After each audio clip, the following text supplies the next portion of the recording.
So I get asked off and on from time to time about my thoughts about the U.S. trade deficit, and particularly whenever it gets big, and more so when it hits an all-time high, which it's done so many times in my life that I can't even remember.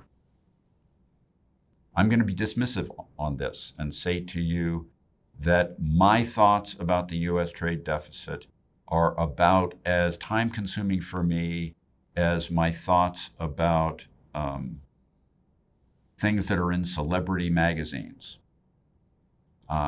Namely, I see the covers of them when I'm in the supermarket, and that's about it.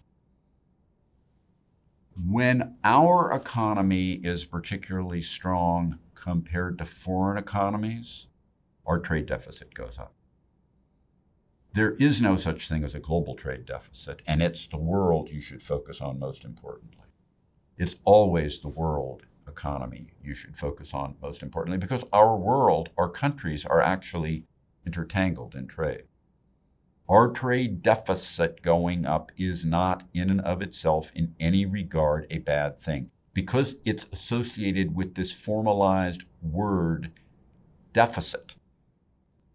That makes you think of bad, because deficits must be bad, must they not? I would encourage you to think of it differently. Put a different word on the end of it instead of deficit, and every time that you hear the word trade deficit up, we're going to apply the word Maxine. We're going to call it the trade Maxine instead of the trade deficit. Just tell yourself the trade Maxine's up, and it's not the trade deficit, it's the trade Maxine. And how important is that? Because that's actually the truth. It's the global economy that matters. A country's single trade deficit is really a reflection of the country having strong demand at that point in time compared to foreign countries' demand. We're making everything we can make and more. We're buying everything we can produce and more. That's not a bad thing. There's another time when that goes the other way. Thank you so much for listening to me. Subscribe to the Fisher Investment YouTube channel if you like what you've seen. Click the bell to be notified as soon as we publish new videos.